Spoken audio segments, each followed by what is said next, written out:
Strings of Malice, Book 1. Snowflake in an Alley.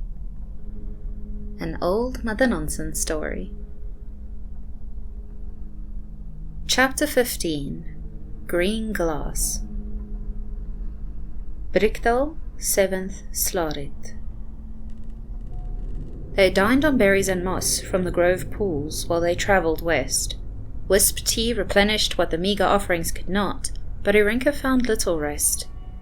Every time she almost drifted off, she saw eyes, sad and confused and hurt and scared and begging to know why she had killed them. She woke often with silent starts, learned from years of having to be quiet when she was about to be discovered. Ripped away from sleep by a phantom odor of iron and the taste of copper, it was during one such awakening that she heard a voice muttering in hushed tones. Subtly glancing around and noticing the roses still glowing faintly around her, she knew that she was safe and needed to claw back whatever sleep she could.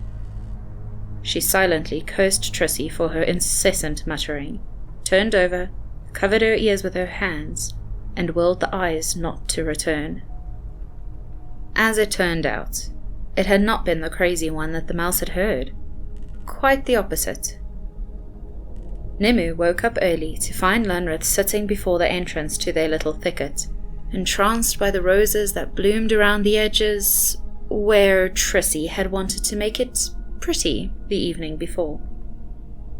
She went and sat with him for a while, the man acknowledging her company in that silent way she had become accustomed to over the last few days. She patted her hair where it itched, now curly and full from weeks of irregular care. "I need to ask you something serious, Lunreth," the woman whispered, so as not to wake her travelling companions, especially not the doctor. Each time they left the safety of the groves, he would get progressively worse until they found another. He needed his strength. Lunreth managed to tear his gaze from the flowers to nod at her.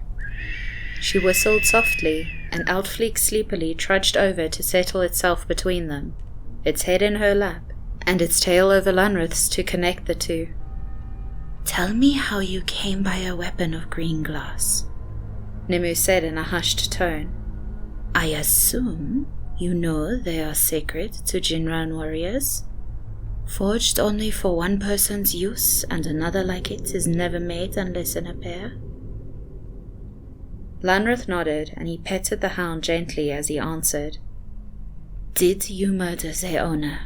Nimue asked, unhappy with the strange man's simple response. He shook his head, and, in the eye of his memories, she saw the swords being thrown at his feet, with mocking and jeering to defend himself for his freedom. The declaration had been made, but he had frozen when he'd killed a man who tried to subdue him, the first of much blood that would be on his hands. He had been pinned in the sand and his throat savagely ripped out. He recalled pain-blurred laughter and cackling faces, while his mouth and lungs filled with blood.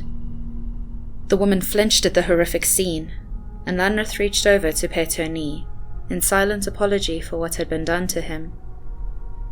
She wanted to berate him for apologizing, but without the skill the doctor had over this process, the memories forced themselves into her mind's eye. Green and copper circled around a younger Lunreth, kicking and spitting and reminding him of his place as an owned thing, the right to breathe only the goodwill of his master, who he should crawl back to for forgiveness. That was when the sand had kicked up and carried him away. He had held onto those blades through it all, as the only things allowing him to cling to life. He'd lost them in the desert, unknowingly dropped each one when they had become too heavy to carry, but they had been returned to him by a friend, someone who had taken pity on his poor soul and seen fit to save him. They had not known what the blades represented, but that they had thought he was worth scouring the sands for them reminded him of something precious every day. He may just be mortal, but he was now his own master.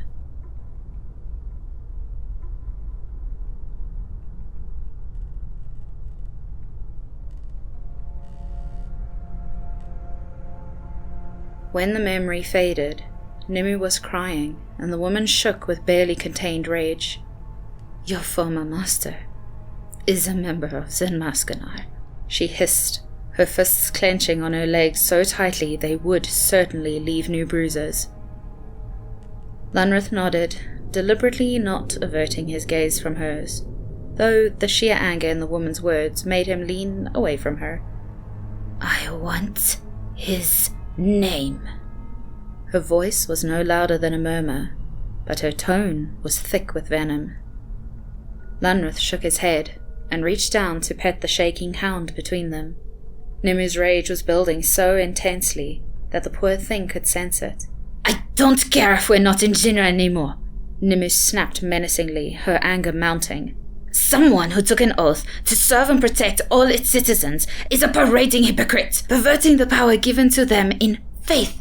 They must be punished." Lunreth put a finger to his lips and gestured to their sleeping companions. "Why are you protecting them?" Nimue hissed, beyond frustrated, and, while willing to take his advice to be quiet, she was unwilling to let the matter drop. "Your collar is off. You are free now, master unto yourself, so why? You are a smart man, Lunreth. I know that you have known a long time now that I am Mascanar too. I can bring him to justice, if only you would just—" The man huffed and glared back at her with half annoyance and half fear. His mere look of defiance finally shut Nimue up. He pulled away from the hound, breaking the connection between them, and took out his notebook to write.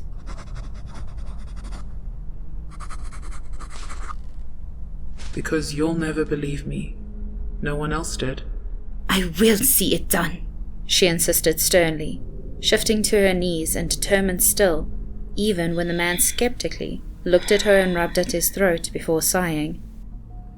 He knew she would not let this go until she was satisfied.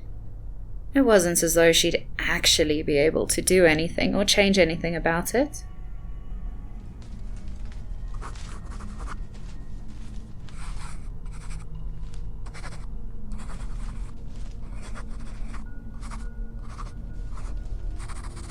He wrote at the top and bottom of a new page, tore it out, folded it, and handed it to her. As he predicted, Nimue's skin paled and her eyes widened when she saw the name. High Priest Travron Aldermain. Lunreth shrugged haplessly and got up, making a circling motion with one hand as he set off to check the perimeter. She almost called out to him, but decided against it. Unfolding the page, her shock turned into annoyance at his predicted words. "That's what I thought."